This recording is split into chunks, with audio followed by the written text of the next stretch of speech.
A letter to the editor is a letter sent to a publication about issues of concern from its readers. Usually, letters are intended for publication. In many publications, letters to the editor may be sent either through conventional mail or electronic mail. Letters to the editor are most frequently associated with newspapers and news magazines. However, they are sometimes published in other periodicals, and radio and television stations. In the latter instance, letters are sometimes read on the air. In academic publishing, letters to the editor of an academic journal are usually open post-publication reviews of a paper, often critical of some aspect of the original paper. The authors of the original paper sometimes respond to these with a letter of their own. Controversial papers in mainstream journals often attract numerous letters to the editor. Good citation indexing services list the original papers together with all replies. Depending on the length of the letter and the journal's style, other types of headings may be used, such as peer commentary. There are some variations on this practice. Some journals request open commentaries as a matter of course, which are published together with the original paper, and any author's reply, in a process called open peer commentary. The introduction of the EPUB ahead of print practice in many journals now allows unsolicited letters to the editor to appear in the same print issue of the journal, as long as they are sent in the interval between the electronic publication of the original paper and its appearance in print. Subject matter. The subject matter of letters to the editor vary widely. However, the most common topics include supporting or opposing a stance taken by the publication in its editorial, or responding to another writer's letter to the editor. Commenting on a current issue being debated by a governing body local, regional or national depending on the publication's circulation. Often, the writer will urge elected officials to make their decision based on his/her viewpoint. Remarking on materials that have appeared in a previous edition. Such letters may either be critical or praising. Correcting a perceived error or misrepresentation. History. LTEs always have been a feature of American newspapers. Much of the earliest news reports and commentaries published by early American newspapers were delivered in the form of letters, and by the mid-18th century, LTEs were a dominant carrier of political and social discourse. Many influential essays about the role of government in matters such as personal freedoms and economic development took the form of letters. Consider Cato's Letters or Letters from a Farmer in Pennsylvania, which were widely reprinted in early American newspapers.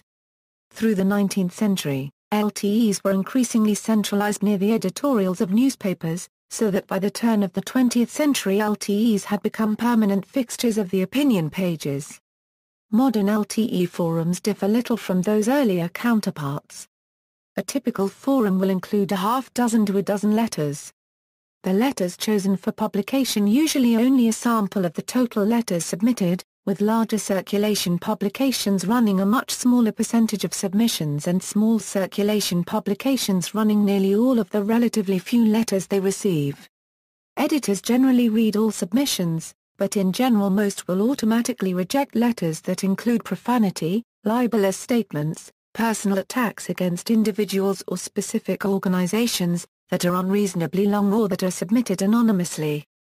The latter criterion is a fairly recent development in LTE management. Prior to the Cold War paranoia of the mid-20th century, anonymous LTEs were common. In fact, the right to write anonymously was central to the free press free speech movement. By the 1970s, editors had developed strong negative attitudes toward anonymous letters, and by the end of the 20th century, about 94% of newspapers automatically rejected anonymous LTEs. Some newspapers in the 1980s and 90s created special anonymous opinion forums that allowed people to either record short verbal opinions via telephone or send letters that were either unsigned or where the author used a pseudonym.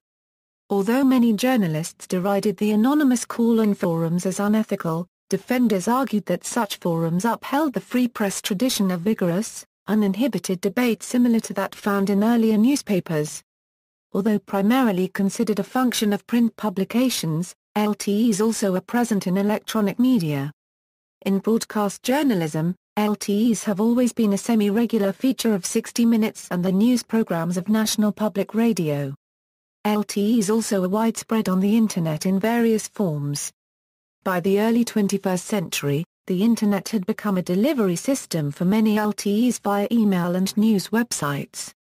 Because the Internet broadly expanded the potential readership of editorials and opinion columns at small newspapers, their controversial editorials or columns could sometimes attract much more email than they were used to handling so much so that a few newspapers had their email servers crash.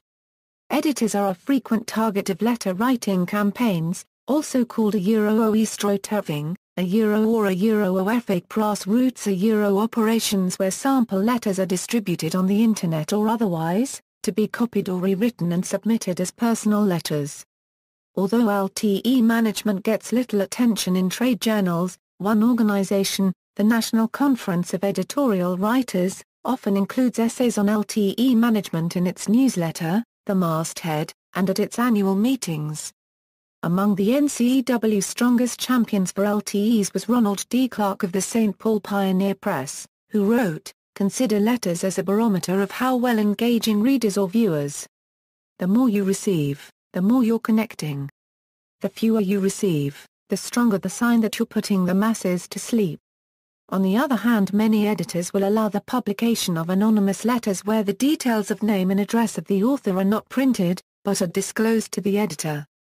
This can promote a debate of issues that are personal, contentious or embarrassing, yet are of importance to raise in a public debate. Sometimes a letter to the editor in a local newspaper, such as the Dear IRS letter written by Ed Barnett to the Wichita Falls Times-Record News in Wichita Falls, Texas, will end up receiving attention from the national media. Misrepresentation, submitting a letter under a false name to shill in support or to criticize an opponent can have significant consequences. For example, Canadian politician Paul Reitsma's career ended in scandal in 1999, after he signed letters addressed to newspapers as Warren Batanko praising himself and attacking his political opponents. His local paper wrote a front-page story under the headline of "MLA Reitsma is a liar and we can prove it." In 1966 Israel, the Herut party of then-opposition leader Menachem Begin was shaken by scandal when letters sharply attacking Begin, which had been published in major dailies, were proven to have been authored by Begin's rivals for the party leadership and sent to the papers under various aliases and false names. As a result, the rivals were discredited and eventually expelled from the party, which helped buttress Begin's leadership position up to win the 1977 general elections and become Prime Minister of Israel. See also, Open Letter, comic book letter column, disgusted of Tunbridge Wells. References, definition from Duke University's University Writing Program. uwp.duke.edu. Retrieved November 8, 2011. Action tips, organize a letter writing campaign. dosamething.org, sample LTE. The Jewish Federations of North America, DERA's rant against taxes hits nerve. Chicago Sun-Times, March 9, 2009. External links, Man of Letters by Andrew Ferguson.